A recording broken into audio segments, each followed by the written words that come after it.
Advance লেভেলের vocabulary আমাদের writing এবং স্পিকিংকে অন্য লেভেলে নিয়ে যায়। তাই আজকের ক্লাসে আমরা শিখব আরও দুইটা ইম্পর্টেন্ট অ্যাডভান্স লেভেলের vocabulary. So let's get started.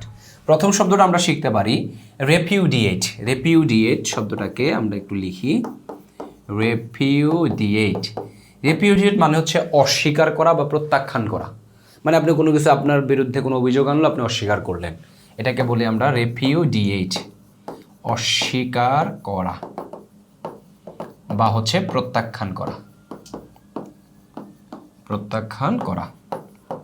ওকে, তাহলে আমরা যদি একটা সেন্টেন্স দিয়ে বাক্যটা ব্যবহার করতে চাই আমাদের কথায় বা রাইটিংয়ে, আমরা বলতে পারি যে যে সাক্ষীটি তার বিরুদ্ধে আনা সকল অভিযোগ অস্বীকার করলো বা অস্বীকার করেছে। সাক্ষী মানে উইটনেস, তাহলে দ্য উইটনেস মানে সাক্ষীটি, যাকে সাক্ষী নেওয়া হয়েছে সে, মানে যে ব্যক্তি অপরাধী তাকে সাক্ষী হিসেবে আনছে, ভাই বলেন, আপনি আদালতে তার দাঁড় করাইছে, এরকম আর কি ব্যাপারটা। দ্য উইটনেস কী করছে? অস্বীকার করেছে, তাহলে রেপিউডিয়েট, রেপিউডিয়েটেড, অস্বীকার করলো বা করেছে, এরকম বলতে পারি। কি করছে? সকল অভিযোগ, তাহলে অল এলিগেশনস,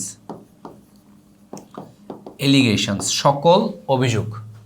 ওকে, সকল অভিযোগ অস্বীকার করছে। কোন অভিযোগ? তার বিরুদ্ধে আনা সকল অভিযোগ, যে অভিযোগগুলা মেড করা হয়েছে এগেনস্ট হিম, অথবা মে হইলে এগেনস্ট হার বলতে পারেন। আমরা হিম লিখতেছি, হিম লিখলাম। ওকে, এখানে অনেকের একটা প্রবলেম হইতে পারে, ভাই মেড কীভাবে লিখলেন?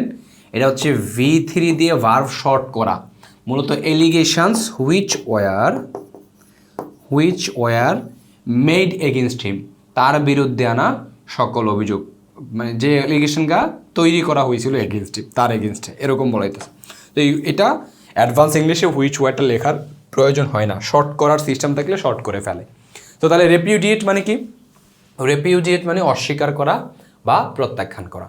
আমরা আরও একটা অ্যাডভান্স ভোকাবুলারি শিখব, যেটা আমাদের রাইটিংয়ে অনেক বেশি কাজে লাগবে। চলেন, ধরেন আরেকটা হতে পারে বোলস্টার। বোলস্টার মানে হচ্ছে শক্তিশালী করা। হ্যাঁ, কোনো কিছু শক্তিশালী করা বা উন্নত করা, এরকমও বলতে পারি। তাহলে আমরা এরকম একটা এক্সাম, আচ্ছা লিখি আগে অর্থটা। বোলস্টার মানে শক্তিশালী করা, শক্তিশালী করা, যেটার অন্য একটা ইংলিশ শব্দ যদি আমি লিখতে চাই, স্ট্রেংথেন বলতে পারি। স্ট্রেংথেন, স্ট্রেংথেন মানে স্ট্রেংথ থেকে আসছে, স্ট্রেংথেন মানে শক্তিশালী করা।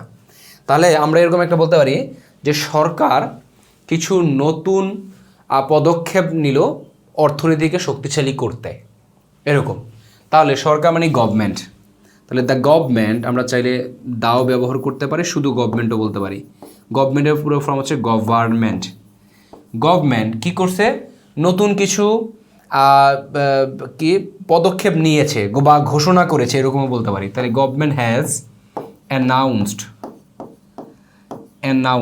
গভর্নমেন্ট কী করছে? ঘোষণা করছে। কি? সাম নিউ মেজার্স বলতে পারি, কিছু নতুন পদক্ষেপ, সাম নিউ মেজার্স, কিছু নতুন পদক্ষেপ। কেন? অর্থনীতিকে শক্তিশালী করতে। তাহলে টু বোলস্টার, আমাদের অর্থনীতি বলতে পারি our economy, to bolster our economy. Okay, তাহলে বোলস্টার মানে কি পাইলাম আমরা? শক্তিশালী করা। তাহলে government has announce some new measures to bolster our economy, আমাদের অর্থনীতিকে শক্তিশালী করতে সরকার কিছু নতুন পদক্ষেপ ঘোষণা করেছে। ওকে, তো তাহলে আমরা দুইটা শব্দ শিখলাম এই ভিডিওতে, সেটা হচ্ছে রেপিউডিয়েট, অস্বীকার করা বা প্রত্যাখ্যান করা, আর হচ্ছে বোলস্টার মানে হচ্ছে শক্তিশালী করা, যেটাকে আমরা বলতে পারি স্ট্রেংথেন করা, টু স্ট্রেংথেন আওয়ার ইকোনমিও বলতে পারবো। সো এই ভিডিওগুলো ভালো লাগলে জয়েন ইংলিশের সাথেই থাকুন। আমাদের কোর্সগুলোতে যদি অ্যাডমিট হইতে চান, আমাদের BCS-এর 200 মার্কের রিটেন, তারপরে ব্যাংকের 100 মার্কের রিটেন, যেই পার্টটা এটা নিয়ে একটা course, free hand writing course আছে আমাদের, কম্বো প্যাকেজ আছে। যে কোনো কোর্সে ভর্তি চাইলে যোগাযোগ করতে পারেন জয়েন ইংলিশে। Thank you so much.